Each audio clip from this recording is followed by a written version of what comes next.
Pode sim.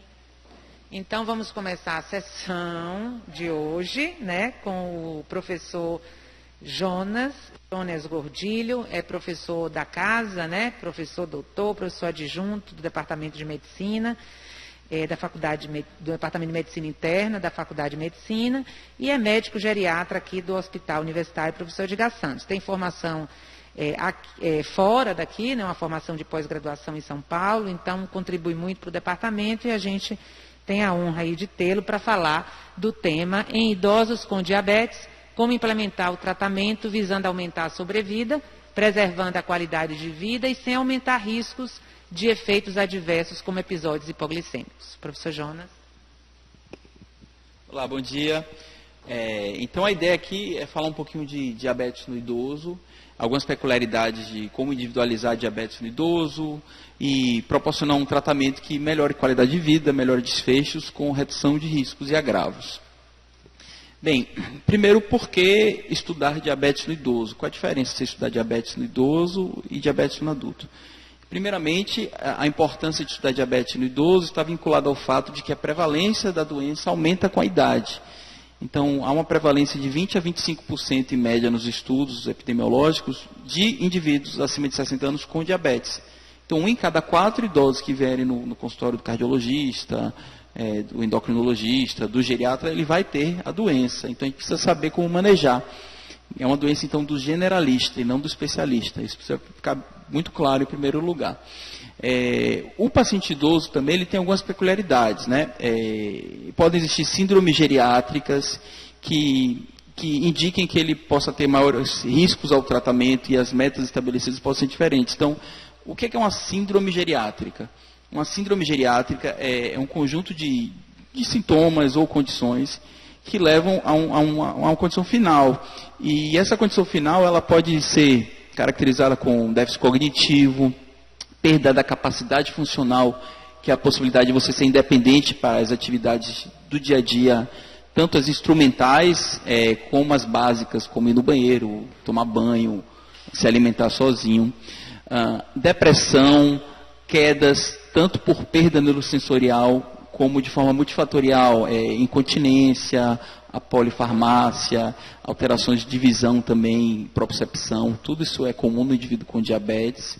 A polifarmácia, como eu disse, né, o diabetes ele vem junto com hipertensão, ele vem junto com dislipidemia, ele vem junto com insuficiência cardíaca, e hoje o rol de medicações disponíveis ele é muito grande.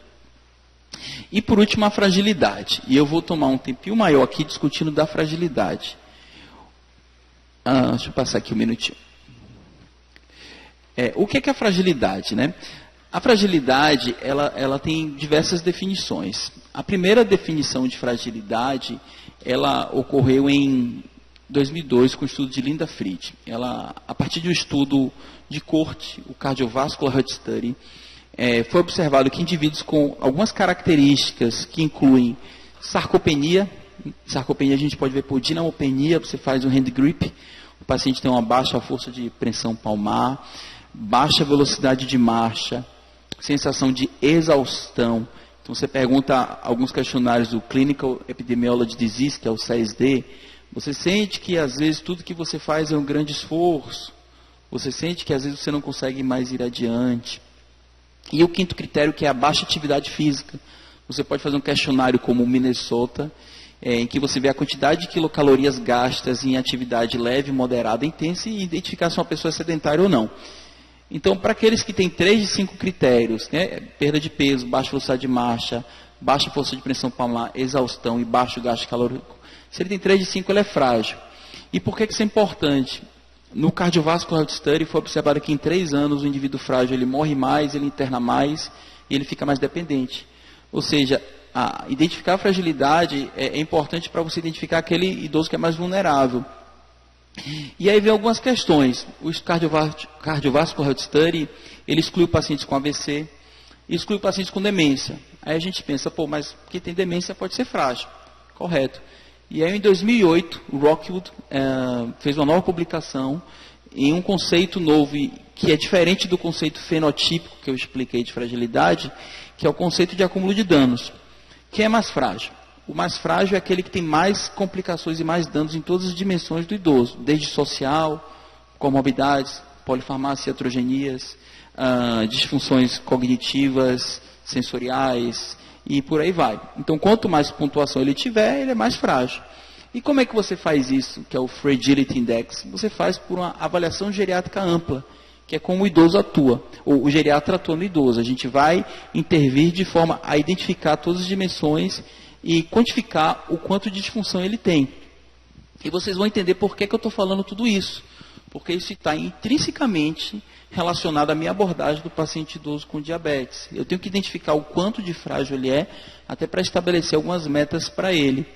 E a fragilidade é exatamente isso. Ela se traduz em queda de múltiplos domínios e sarcopenia, que é definida pelos critérios do consenso de sarcopenia como perda de massa, força muscular e perda de função. Então a sarcopenia severa é quando você não consegue mais andar direito por causa da sarcopenia. E aqui observa-se um músculo de jovem e o de idoso. E no idoso há uma lipossubstituição e um acúmulo de gordura. E mesmo no obeso, a gente pode ter sarcopenia também. Então, esperar só porque um paciente tenha gordura visceral, que ele não tenha sarcopenia, é errado. Então, são componentes diferentes da estrutura corpórea. E agora vamos entender por que eu estou falando de sarcopenia, né? A prevalência de diabetes em idosos frágeis, 32%. Em idosos robustos, 18,8%. São os dados do Cardiovascular Health Study. Ou seja, a sarcopenia está associada ao diabetes. Por quê? Múltiplas questões, né?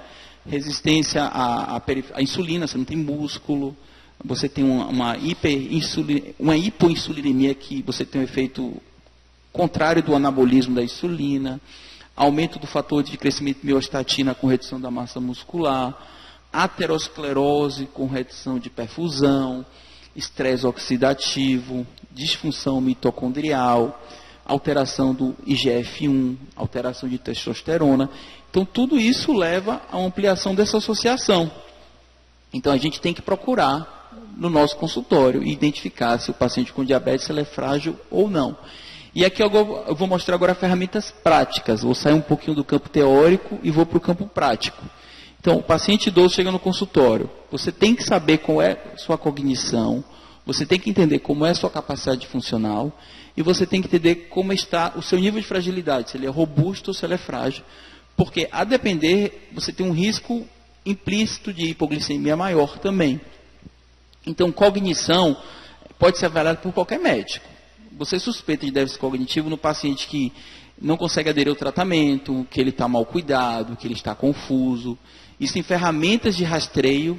A mais usada é o mini-exame do estado mental para a nossa população, mas existem ferramentas ultra rápidas. Então, por exemplo, quer saber se o paciente tem alteração cognitiva? Tem um teste de 3 minutos, qualquer profissional pode fazer. O Ten Cognitive Screener. Você pergunta 3 critérios de orientação temporal, dia, ano, pergunta para ele responder para ele decorar 3 palavrinhas, vaso, carro, tijolo. Faz durante 1 minuto uma fluência verbal de animais, você pede para ele falar o máximo de animais possível, e depois você evoca em 3 minutos. E aí você dá uma pontuação. A depender da pontuação, você identifica déficit cognitivo. Ou uma forma muito mais simples para a nossa escolaridade. Pede para o paciente falar o máximo de animais que ele conseguir em 1 minuto. Se ele for analfabeto e não falar mais do que 9, você tem que caminhar para o especialista. Isso é bem fidedigno, porque na baixa escolaridade, por exemplo, um paciente que mora na zona rural, ele não saber o nome dos animais, já mostra um componente de perda de memória, linguagem, execução também, tá bom? Capacidade funcional é perguntar não só para o paciente, mas para os acompanhantes a independência que ele tem para exercer todas as atividades do dia a dia. E aí a gente vai entender se ele é frágil ou não. Eu não vou falar de ferramentas de fragilidade, não é o tema da aula, mas tem mais de 20 ferramentas que a gente pode classificar. Você escolhe uma ferramenta e classifica. Eu recomendo o SOP, que é o Study of Osteoporotic Fracture, publicado por Enzrud. Você pede para o paciente levantar e sentar da cadeira 5 vezes, pergunta se ele se sente cheio de energia, ele tem que falar sim, e ver se ele perdeu mais do que 5% do peso nos últimos 3 a 6 meses. Se ele tiver 2 de 3, é triagem para fragilidade, não quer dizer que ele é frágil, mas você deve procurar estudar melhor sarcopenia, composição corporal e outros critérios. E outra que eu recomendo é essa aqui, ela é bem fácil, ó, é o Clinical Fragility Scale. Vocês lembram que eu falei de Rockhill em 2008, que criou o modelo de fragilidade, que ele soma-se à corrente de Linda-Fried, fenotípica. E nesse modelo de Rockhill, que é o acúmulo de danos, quanto mais disfunção ele tiver dentro dessa avaliação geriátrica ampla, mais frágil ele é. E aí você pode ter o paciente very fit, que é muito robusto, é o número 1, e o terminal ill, que ele está em terminalidade. E aí a gente tem um 4, que é o vulnerável, o 5, que é o fragilidade leve, e o 8 é muito frágil.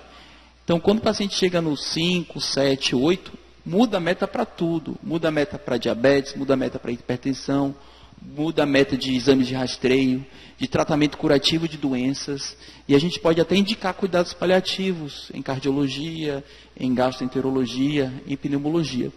E se você for ler bem essa ferramenta, ela traz o quê? Disfunção para as atividades de vida diária, disfunção cognitiva, sarcopenia, ela inclui tudo. Tá? E o instrumento que faz isso? Avaliação geriátrica ampla. Isso pode ser feito por qualquer profissional de saúde, geriatra, mas há uma sugestão de que modelos de avaliação geriátrica ampla mais breves sejam realizados até na atenção primária, como forma de rastreio para o encaminhamento. É o que é feito hoje no CREAS. A gente tem um modelo de Edgar, que você, suspeitando de algum acúmulo geriátrico, você encaminha para o especialista para avaliar se a fragilidade é reversível ou irreversível, e aí você faz a reabilitação para voltar para a rede básica também. Um outro instrumento bem interessante é o Ten Cognitive Screener, que foi publicado por Maron Aliberti, que é uma avaliação geriátrica ampla em 10 minutos. Ela é validada com a mesma acurácia da avaliação geriátrica ampla da Sociedade Brasileira de Geriatria. Se vocês tiverem curiosidade em avaliar, vai no site da SBGG, você abaixa a AGA. Ou então, quem quiser, pode ir no nosso ambulatório, a gente aplica a AGA, sempre aplicando lá. Terei o prazer em mostrar. Só que é uma AGA mais demorada, dura 40 minutos. A AGA de 10 minutos, ela tem uma acurácia boa para prevenir desfechos e classifica a vulnerabilidade também. Tá? Pronto, agora vamos ao tema da aula, depois de tanta embromação de fragilidade, mas eu achei que seria necessário para a gente falar de diabetes um pouquinho. Primeiro, hipoglicemia. O que é a definição de hipoglicemia? Então, a hipoglicemia ela pode ser definida como níveis glicêmicos abaixo de 70, a hipoglicemia é nível 1, níveis abaixo de 54, mas em que o paciente possa se tratar. Ele pode chegar, pegar um copo de água com colher de açúcar e tomar. E o nível 3, que é a hipoglicemia severa, ele precisa de ajuda de outra pessoa para se tratar. Lembrando que os pontos de corte do nível 1 podem ser de 60 até 64 também, a depender da referência. Por que isso preocupa o idoso? Porque no jovem, normalmente quando a gente está em hipoglicemia, e sintomas adrenérgicos, tremor, irritabilidade, taquicardia, fome. O que não acontece muitas vezes no idoso, em que os sintomas adrenérgicos eles podem ser mais mascarados e os sintomas neuroglicopênicos serem mais intensos, que incluem confusão mental, sonolência, prostração. Isso pode retardar o diagnóstico de uma hipoglicemia.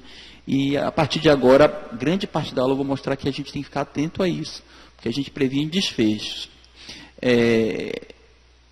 Além disso, a gente sabe que o idoso não tem a mesma eficiência dos hormônios contrarregulatórios de hipoglicemia, adrenalina, glucagon. Então, há um risco também maior dessa contrarregulação, e que existem vários fatores associados à hipoglicemia. Então, alteração cognitiva eu vou mostrar mais adiante, disfunção renal, há uma redução do clearance de creatina, que faz parte da senescência do envelhecimento natural, mas que pode se tornar patológica a depender do nível de disfunção. Duração do diabetes, quanto maior o tempo de diabetes, principalmente acima de 10 anos, maior risco da que a gente chama de hypoglycemia awareness, que é o desconhecimento dos sintomas de hipoglicemia. Isso acontece muito em pacientes com diabetes tipo 1 também, por não eficiência dos hormônios contrarregulatórios. A polifarmácia, certamente, que aumenta o risco. Lembrar de atividade física, paciente que usa insulina, faz atividade física, não se alimenta bem. Uso de secretagogos e insulina, eu vou falar mais adiante. E alimentação irregular. é muito comum pacientes com déficit de suporte social, alteração cognitiva, que não se alimenta bem. Se a gente vai avaliar no consultório de geriatra, 90% dos idosos que perdem peso de forma não intencional incluem alteração social, cognitiva, humor e cuidado com boca e medicação. Então isso é bem relevante também, principalmente naqueles com fragilidade social que moram sozinhos sem suporte. Agora eu vou trazer aqui alguns dados epidemiológicos. O Rat Study foi publicado em 2018, foi um estudo multicêntrico que teve um braço brasileiro, ele teve uma parte retrospectiva e uma parte prospectiva de 4 semanas. E o que foi visto é que há uma incidência altíssima de hipoglicemia. Em pacientes com 62 anos, com diabetes tipo 2, 61,8% relataram qualquer nível de hipoglicemia em 4 semanas. É muito, né? E diabetes tipo 1, em jovens, 90% quase. Demais, né? Então, esse estudo é importante para nos chamar a atenção desse risco. E por que eu falo isso? Principalmente hipoglicemia severa, né? Estranho, né? Paciente vai falar de diabetes, só estou falando de hipoglicemia, nada de hiper. Mas vocês vão entender o porquê disso, né? Principalmente hipoglicemia severa pode levar a consequências agudas e crônicas. Síncope, convulsão, coma, alteração cognitiva, perda de atividade de vida diária, injúria, queda, arritmia, infarto, fragilidade e mortalidade. Isso já foi comprovado em grandes estudos aqui, ó, o Advance, 11.140 participantes com idade média de 65 anos, seguido por 5 anos, foi um estudo fatorial e ele avaliou um braço com gliclazida e antidiabéticos orais. E olha o que ele observou aqui, ó. Hipoglicemia severa, nível 3, aquela que eu expliquei, associada a todos os desfechos negativos. Eventos cardiovasculares, macro e microvascular, morte por todas as causas, doença cardiovascular. Então, aqui é comparando hipoglicemia severa com não severa. No Advance também foi visto que, desses indivíduos frágeis aqui, 1/4 de todos os pacientes do Advance, participantes, eram frágeis. E aqui ele usou o Fragility Index, que é o índice de fragilidade de Rockwood. E foi observado que, além da fragilidade ser um preditor independente de todos os desfechos, houve uma atenuação do efeito do tratamento. Então, naqueles que tinham fragilidade, o tratamento foi menos benéfico dos que não eram frágeis. E aí eu estou trazendo para a tomada de decisão. E outra questão, hipoglicemia severa maior em paciente frágil, como vocês podem ver nessa meta-análise aqui. Esse outro estudo é bem interessante. Cadê? Não, faltou um aqui, desculpa. Esse aqui, que foi publicado em 2016, e ele avaliou, é uma meta-análise, que o odds ratio de hipoglicemia é maior como preditor de demência e demência como preditor de hipoglicemia. Ou seja, é uma mão de duas vias. Quem tem mais demência, a maior prevalência de demência tem a maior prevalência de hipoglicemia. E quem tem mais hipoglicemia tem mais demência. Não prevalência. Paciente com demência tem maior risco de hipoglicemia e paciente com hipoglicemia tem maior risco de demência. Porque a hipoglicemia é deletéria para o cérebro. Então, eu acho que agora eu já sensibilizei todo mundo aqui por que a gente tem que falar de hipoglicemia e por que tem que falar de fragilidade. E não vamos esquecer, e a hiperglicemia, né? Porque diabetes é tratar hiperglicemia. E agora a gente vai entender como é que esse conhecimento vai ser trazido para um manejo seguro do paciente. Então, eu vou começar com acordes. A senhora Adriana Latada deve conhecer bem esse estudo. Cansou, né? De discutir. Sim. Eu estou aqui já discutiu tanto, né? Sim. É porque antes do acorde a gente tem evidência do KPDS. O KPDS avaliou indivíduos com diabetes relativamente jovens, com pouco tempo de doença e sem doença cardiovascular. E no KPDS foi evidenciado que tratar diabetes com metas de hemoglobina glicada específicas reduzem eventos microvasculares. E aí depois os pacientes foram liberados para suas casas, foram acompanhados por médicos assistentes, e anos depois viu também que eles tinham menos evento macrovascular, por uma memória metabólica daquele tratamento. E aí o questionamento é, e o idoso? A gente vai fazer a mesma coisa? Aí vieram vários estudos, veio o Advance, que eu já mostrei, e veio o Accords, que ele avaliou pacientes com a média de idade maior, 65 anos, acho que eu tenho aqui na aula, deixa eu ver. Pronto. Avaliou 10.251 participantes, idade de 62 anos, só que eles tinham diabetes por muito tempo, 10 anos de doença. Tinham hemoglobina glicada média maior do que o KPDS, 8,1%, então eles eram mais graves, e tinham doença cardiovascular, 35%. E ele comparou dois grupos, né? O grupo com tratamento intensivo, visando HB glicada de 6, e o grupo com tratamento menos intensivo, visando HB glicada de 7,9. E o que foi observado é que houve uma mortalidade no grupo tratamento intensivo e tiveram que interromper o estudo. Ou seja, tratar intensivamente diabetes em pacientes idosos com cardiopatia é maléfico do ponto de vista de mortalidade. E aí várias outras subanálises, a gente pode até discutir depois, foram vistas para ver que grupo específico tem um maior risco. Não ficou comprovado se foi hipoglicemia que levou ao falecimento, se foi arritmia noturna, mas algo levou a uma mortalidade desses indivíduos.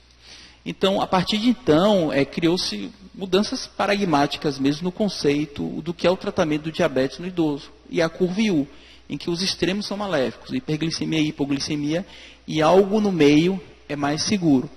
Agora a questão é, o que é algo no meio e como é que a gente vai identificar esse algo no meio? Aí vem as ferramentas de avaliação geriátrica ampla. Então, por exemplo, aqui são dados da Sociedade Americana de Diabetes. Na direita é aquele que a gente vai ser menos intensivo no tratamento e na esquerda mais intensivo. Aqui é mais intenso no tratamento e aqui é menos intenso no tratamento. Então, se o indivíduo tem risco de hipoglicemia, a gente vai procurar ter uma meta menos robusta. Pode deixar a glicemia um pouco mais elevada. Se ele tem muito tempo de doença, também é isso, né? A gente viu que ele tem menos hormônios contrarregulatórios, maior risco de desconhecimento da hipoglicemia. Então, a gente vai permitir que até que a meta seja um pouquinho mais elevada. Baixa expectativa de vida, comorbidades, doença cardiovascular. Então, isso é um erro muito comum. O paciente teve infarto, tem que controlar a glicemia. Calma, você controla, mas não pode controlar muito também, porque o coração pode sofrer da hipoglicemia. Eu estou com viagem de amostra, que eu estou com a professora Adriana Latada aqui, toda hora eu olho para ela, que eu quero saber as coisas dela depois. Desculpa a informalidade. Preferências do paciente é uma questão muito importante, eu vou falar um pouco mais adiante. E suporte social, que é relevantíssimo, né? Aluno chega no ambulatório de geriatria, fulaninho, tantos anos, diabético, calma, onde é que ele mora, qual a escolaridade, qual a acessibilidade. Isso é tão relevante quanto eu saber as doenças, porque eu não trato doença se eu não entender o perfil social daquele indivíduo. Isso muda a minha decisão. E, como vocês podem ver aqui, muda a decisão do controle glicêmico.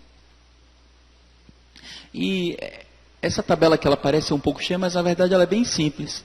A Sociedade Americana de Diabetes ela traz 3 níveis aqui de controle, baseado em hemoglobina glicada. Então, pacientes idosos que a gente vai buscar uma hemoglobina glicada de 7 a 7,5, pacientes que a gente procura hemoglobina glicada de 8, e agora, nos últimos anos, paciente de cuidados paliativos, que é uma novidade na ADA, né, no American Diabetes Association. Então, paciente muito robusto, que não tem fragilidade que eu mostrei, né? Mais adiante, agora vocês entendem por que eu estou falando de fragilidade, e que não tem disfunção cognitiva, não tem disfunção de capacidade funcional e outras síndromes geriátricas, meta de hemoglobina glicada 7 a 7,5, glicemia de jejum, uma meta aí de 80 a 130, pós-prandial até 180, uma meta normal, não precisa ser agressiva, mas uma meta boa de glicemia.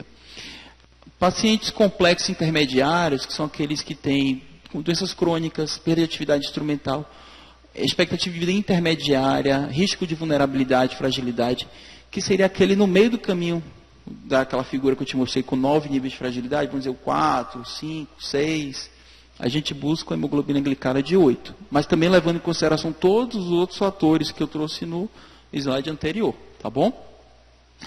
E paciente muito complexo, com baixa expectativa de vida, aqui a meta não é mais glicemia, aqui é decisão baseada em sintoma, qualidade de vida, tratamento de questões que podem levar ao sofrimento.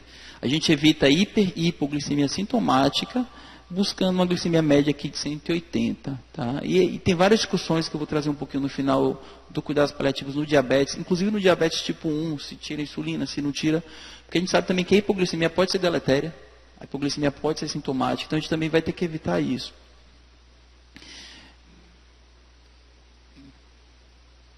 Só um minutinho aqui que não está funcionando, peraí. Eu acho que acabou a pilha aqui. Você consegue passar aí? Deixa eu tentar. Você consegue passar? Obrigado. Pronto. Agora eu vou falar de uma questão extremamente relevante no cuidado do diabetes, no cuidado do diabetes no idoso, que é o monitoramento, né?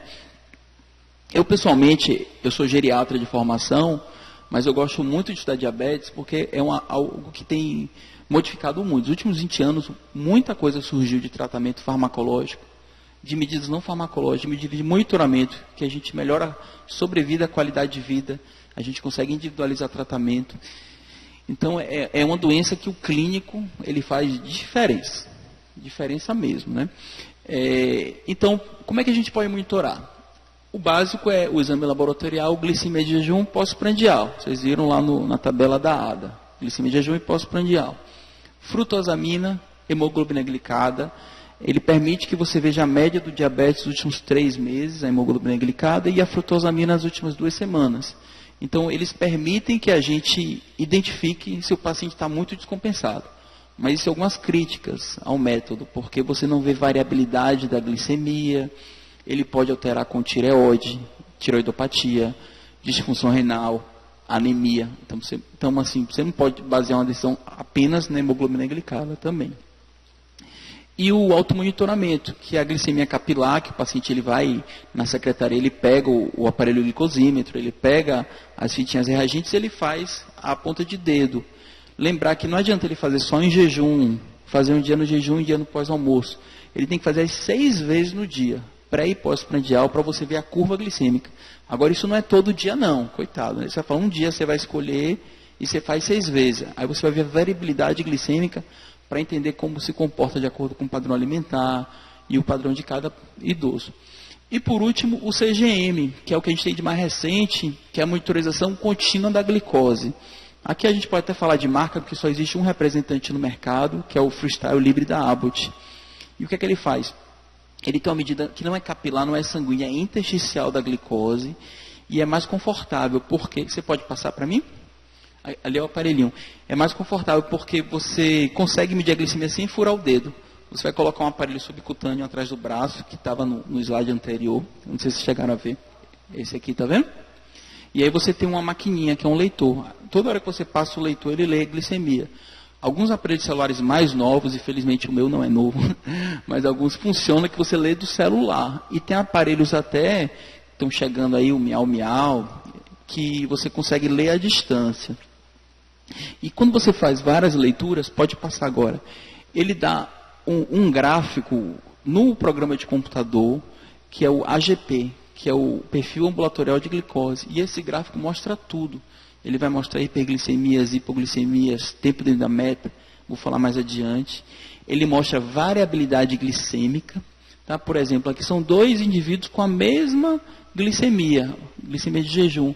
Mas um tem uma variabilidade glicêmica de 29% e o outro tem uma variabilidade glicêmica de 52%. Vou voltar a funcionar aqui. A gente sabe que a variabilidade glicêmica acima de 36% está associada a desfechos MAC, né? Mortalidade geral e infarto e AVC não fatal.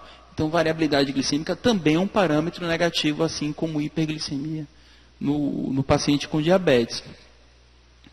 E aqui mostra como é que a gente analisa. Então, o que nos últimos 3 anos mudaram é que a Sociedade Americana de Diabetes e a Sociedade Brasileira de Diabetes, eles avaliam agora não só a HB glicada, mas também diversos parâmetros no monitoramento. O tempo dentro da meta, que é o time range. Esse time range precisa ser aqui no jovem, entre 70 e 180 de glicemia, e a gente precisa que 70% das medidas sejam dentro da meta. Já no idoso, a gente só precisa que 50% das medidas estejam nessa meta. Isso é importante porque às vezes um familiar liga ansioso, meu pai está com a glicemia de 280, aí quer que você tome a medida imediata. Não precisa tomar, porque você aceita aqui, 10% das medidas acima de 250 no idoso. Isso é o idoso com maior risco de hipoglicemia, viu gente? E 5% no jovem. E medidas entre 180 e 250, a gente aceita até 50% no idoso e 25% no jovem. Então é aceitável medidas fora da meta, assim como na hipertensão, o diabetes também. E o mais interessante é que ele traz aqui, hipoglicemia nível 1, ele só aceita 4% no jovem, e nível 3 só 1% no jovem. Então ninguém pode ter hipoglicemia severa, isso é um fato. Mas o paciente com DM1, vocês lembram que 90% de hipoglicemia é comum, eles usam bomba de insulina, eles não têm nenhuma secreção basal de insulina, então a contrarregulação é mais deficitária. Então é mais comum você ter hipoglicemia. No idoso, tem uma secreção basal de insulina. Então, se você tem hipoglicemia, geralmente é ajuste farmacológico inadequado, alimentação inadequada. A gente pode ajustar isso também. E o que acontece? A gente não aceita nem hipoglicemia nível no idoso. Então, o idoso fez uma glicemia abaixo de 70, mude o tratamento imediatamente. Não é esperar que amanhã ele não vai ter, você muda. Porque a gente sabe que o risco agudo e crônico, como mostrei, pode ser deletério. Então, isso aqui é da Diretriz Brasileira de Diabetes. A gente tem o perfil do idoso e o perfil do jovem.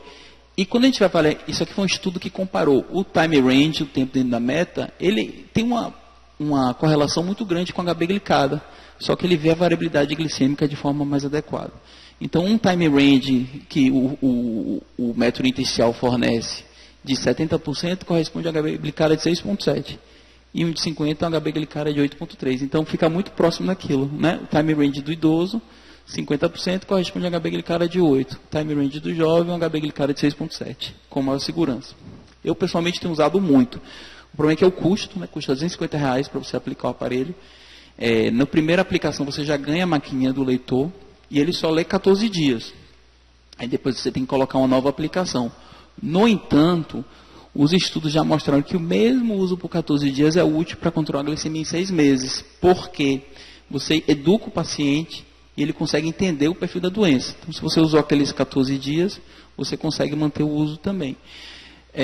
As evidências do aparelho intersticial são menores para indivíduos com diabetes tipo 2, mais indivíduos com diabetes tipo 1, a gente tem muita evidência já do aparelho. As evidências de diabetes tipo 2 estão surgindo, não estão tão robustas, mas estão surgindo. E apesar de uma melhora de hemoglobina glicada na maioria dos estudos. Individualmente, é uma excelente ferramenta que dá conforto e praticidade para o paciente. Bem, agora a parte final da aula eu vou falar de tratamento farmacológico. Eu prefiro trazer uma visão maior sobre a parte gerontológica, porque tratamento farmacológico a gente tem visto muito, né? Todo congresso que você vai agora é aula de SGLT2, é aula de incretina. Agora, essa questão de individualização do idoso, eu acho que é algo bem peculiar que as pessoas precisam saber. Lembrar que no tratamento farmacológico, a gente tem que entender o perfil geriátrico de capacidade funcional e cognição para tomar decisão. Então, se você pega um paciente aqui frágil, debilitado e faz uma dieta muito restritiva, ele vai deprimir, ele vai desnutrir. Então, é muito comum a gente fazer dietas muito restritivas em pacientes que não precisam de dieta muito restritiva, que não se beneficiam de dietas muito restritivas. E é comum também um tratamento intenso.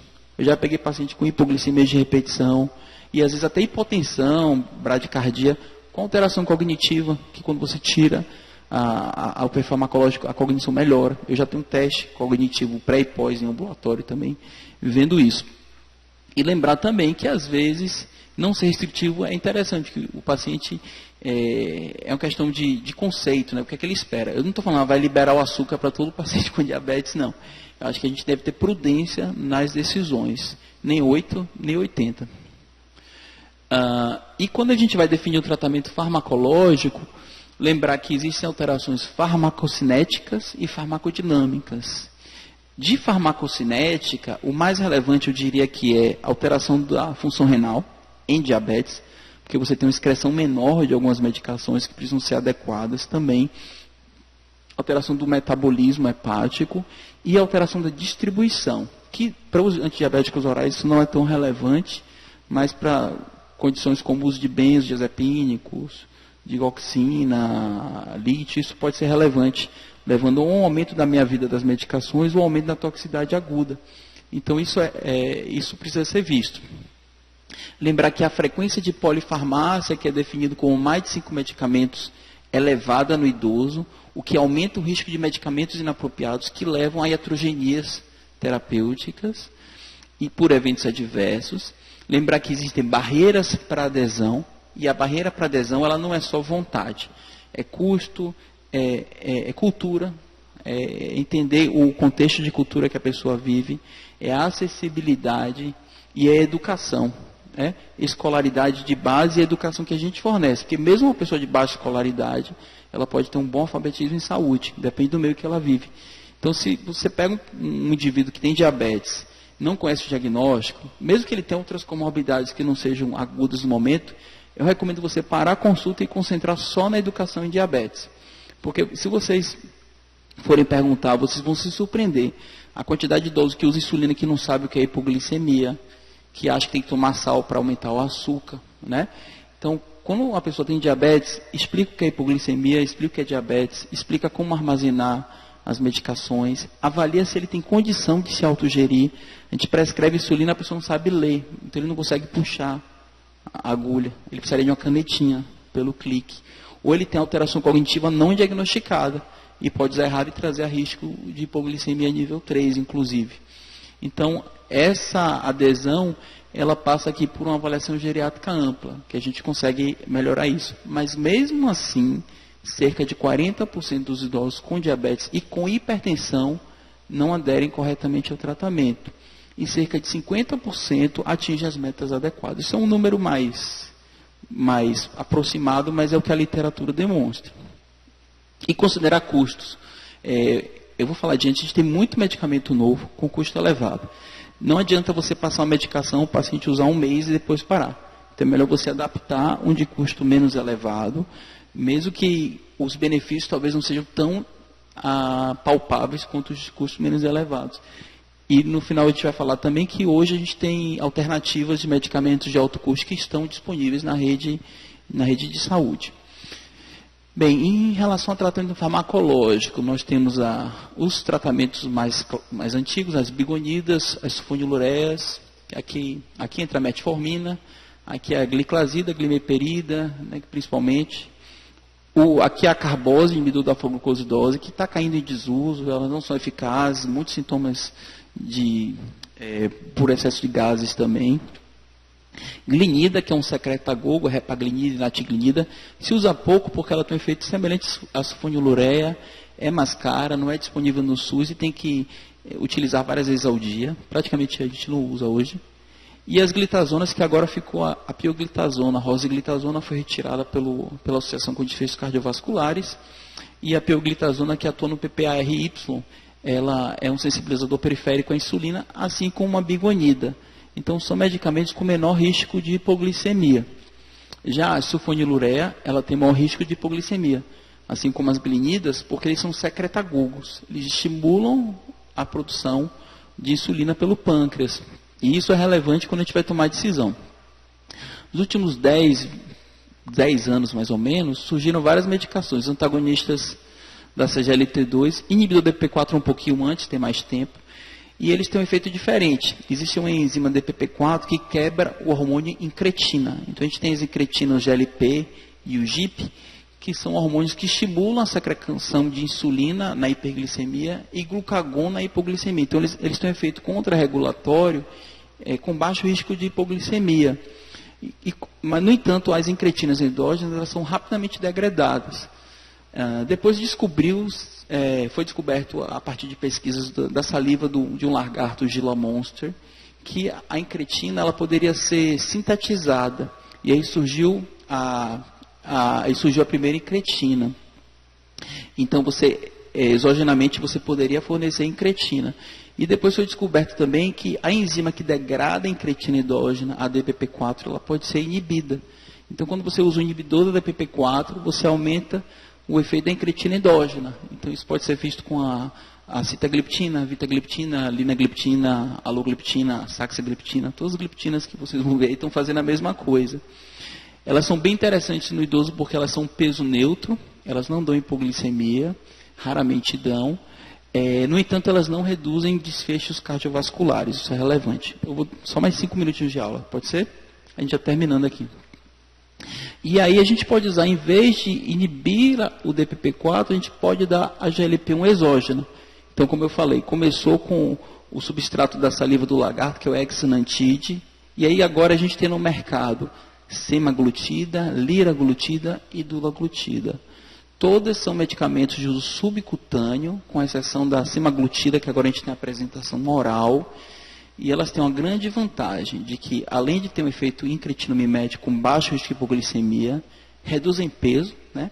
Hoje a liraglutida é autorizada no Brasil para o tratamento de obesidade, a semaglutida nos Estados Unidos também em doses até maiores. E o que a gente viu de forma impressionante, eu digo impressionante mesmo, nos últimos anos, foi um boom de estudos mostrando redução de desfechos cardiovasculares. Então, com as incretinas, redução de mortalidade cardiovascular, redução de progressão da disfunção renal, que agora torna muito importante o uso dessas medicações como segunda linha após metformina. E além disso, a gente tem os antagonistas SGLT2, que tem um mecanismo de ação um pouco diferente, eles são secretagogos de glicose na urina.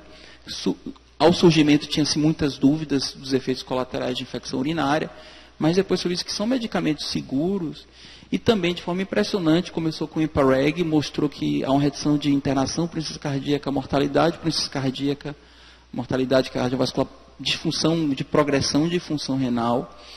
E os outros estudos que avaliaram a canaglifosina e a dapaglifosina, que são os 3 representantes, também mostraram os benefícios. A dapaglifosina, inclusive, tem um estudo com mais de 17 mil pacientes idosos, que mostrou redução de internação por insuficiência cardíaca, redução de progressão da função renal, que é o DAPA-HF e o DAPA-CKD. O maior estudo da dapaglifosina não mostrou redução cardiovascular, no entanto, eram pacientes que não eram tão doentes quanto os pacientes do Impareg. Eram pacientes com menos doença cardiovascular. Mas ainda assim, o que a gente tem fornecido hoje pelo SUS é a dapaglifosina, por isso que eu estou trazendo ela. Hoje, o paciente com mais de 65 anos, com alto risco cardiovascular, ele pode receber a dapaglifosina no SEDEBA, ou ele pode pegar a dapaglifosina na farmácia popular. Então, além da metformina, das fenilureia e das insulinas, a gente tem a dapaglifosina disponíveis. Todas as outras são pagas, tá? E isso é um custo importante. Só que a gente está falando aqui de medicamentos que reduzem em até 30% de riscos cardiovasculares em estudos, o que é bem relevante, né? Cerca de 30%, 40% de disfunção renal, e foram estudos muito robustos. Por último, as insulinas, a gente tem regular, intermediária, ultra rápida e rápida. Eu não vou falar tanto de insulina aqui, porque seria uma aula só para insulina, mas o que eu trago é assim, o uso de análogos de insulina ultralentas são mais seguros em idosos do que a insulina IPH, por um menor risco de hipoglicemia. Eu vou mostrar com essas ultralentas e as ultras rápidas. Rapidamente aqui, tudo que eu já falei está aqui no slide. A Sociedade Americana de Diabetes, ela orienta a gente a fazer pela calculadora o risco cardiovascular do paciente. Lembrar que aqueles com idade acima de 75 anos, eles não entram na calculadora, mas a gente pode até individualizar se ele for muito robusto, porque a gente sabe que idade cronológica é diferente de idade fisiológica. Se ele tem, primeira droga, né, metformina, sempre. Apesar de tudo isso, a melhor droga é qual? A boa, barata que o paciente vai usar, tem metformina. Tá? Depois de metformina, que deve ser usada com cuidado, salvo pacientes com clearance menor que 30, que não deve usar, e deve ter dose corrigida. Muita gente esquece de corrigir. Passou de 45 clearance, reduz a dose para 500 ou 1 grama, porque existe uma associação de acidose lática, principalmente descrita com seu precursor, a fenformina. E a gente também esquece de tirar a metformina quando interna o paciente, quando ele tem uma disfunção orgânica. Então, essa é a maior restrição, além dos sintomas gastrointestinais, que são reduzidos quando a gente usa a apresentação XR. Então, além da metformina, a gente vai ver. E a segunda droga? O paciente não está na meta, alto risco cardiovascular, GLP-1 ou CGLT2. Simples assim. Aqui eles não trazem a dapaglifosina, mas a gente pode usar sim a dapaglifosina, porque dessa controvérsia da evidência do desfecho de 7% que o estudo mostrou, que não foi significante, mas teve aquelas nuances dos tipos de paciente, né? Se o paciente tem só insuficiência cardíaca, aí a droga é essa GLT2. Eu acho que eu até falei insuficiência cardíaca com GLP-1, acho que falei errado para vocês, desculpa. Na verdade, GLP-1 é mortalidade cardiovascular. Insuficiência cardíaca é SGLT2. Acho que na hora do GLP-1 eu falei errado. Então, se ele tem só insuficiência cardíaca, é só empaglifosina, dapaglifosina ou canaglifosina. E se ele tem disfunção renal, aí sim, pode ser dapaglifosina, canaglifosina ou EMPA, ou qualquer incretina. Lembrar que aqui não entra inibidor do DPP-4. Se ele tem risco de hipoglicemia, aí entra inibidor do DPP-4, incretina, a CGLT2 e aqui também as glitazonas, pioglitazona. E aqui, se você quer reduzir peso, a preferência é GLP-1. Ou SGLT2 reduz um pouco o peso, mas não tanto, né, quanto a GLP-1. E se o custo for uma realidade, isso aqui é o Brasil agora. A gente está passando o que a gente tem disponível do melhor, mas a nossa realidade é essa, que é o quê? Metformina, sulfonilureia. É o que a gente consegue. E insulina. Agora, a gente tem a dapaglifosina também. Então, o que a Sociedade Americana de Diabetes traz é que hoje as evidências são tão robustas para os medicamentos mais novos que a gente só deve usar sulfonilureia no paciente que não pode pagar, por causa do risco de hipoglicemia, da ausência de evidências de benefícios cardiovasculares e renais e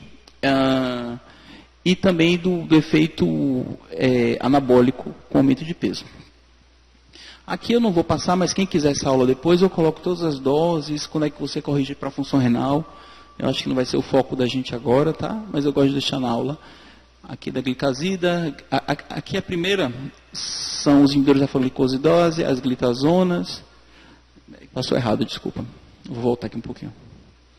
Ele não volta, não. Na verdade, eu mostrei a metformina. Eu não estou conseguindo. Pronto. Mais uma só. Aí. A metformina, a repaglinida, a natiglinida. Pode passar mais uma vez. A glibenclamida, a gliclazida, a glimeperida e glipizida são sulfonilureias. Pode passar. A carbose, que é o inibidor da alfa-glicosidose, que é disponível no posto de saúde, mas eu pessoalmente acho que ela é muito fraca. Ela não reduz mais do que 0,4 de HB glicada e dá muito efeito colateral. Aqui eles trazem 0,5 a 1, mas na prática eu não vejo tudo isso não, porque ninguém tolera chegar a 300 miligramas. E glitazona, pode passar. E aqui as 3 incretinas do mercado, a semaglutida, dulaglutida e semaglutida. Todas subcutâneas, fazer titulação lenta, que dá muita náusea e vômito também, certo? Pode passar. Lembrar que a semaglutida tem apresentação oral, que foi lançada nos últimos 6 meses. E aqui todos os inibidores do DPP4, tá? Nenhum deles é disponível na rede básica. Eles também são mais fraquinhos para reduzir a glicemia. Mas no contexto de idoso é muito interessante. Eu trouxe 2 estudos aqui relevantes. Aqui é um da saxagliptina, publicado no New England, que mostra aumento do risco cardiovascular com a saxagliptina e de internação cardíaca. Depois o estudo da alogliptina não mostrou isso, então não pareceu um efeito de classe, mas é uma atenção que o FDA trouxe para o uso da saxagliptina. E esse estudo aqui, ele é muito interessante também, que foi publicado agora no Journal of American Geriatric Society, em 2021, e foi um estudo de ILP, paciente frágil de ILP, que comparou sulfonilureia com inibidor DPP4. E o que é que ele trouxe? Que pacientes... Você pode passar para mim?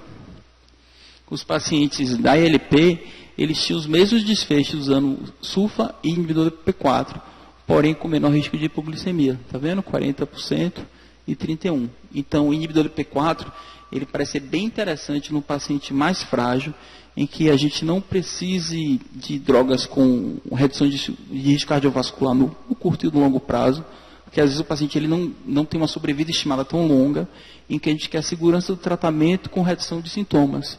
Então, eu pessoalmente eu acabo usando muito o inibidor do P4 na minha prática por causa disso. Lembrando que elas não reduzem risco cardiovascular, nem internação por insuficiência cardíaca, nem progressão de disfunção renal.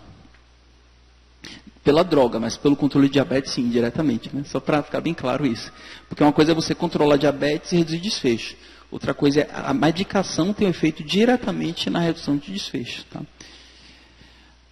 Esse estudo é interessante que ele mostra aqui a inibidor P4 comparada à incretina. Olha a relação de náusea e vômito no começo do tratamento. Né? Então, no início, o paciente que usa a incretina ele tem muito mais náusea, depois estabiliza.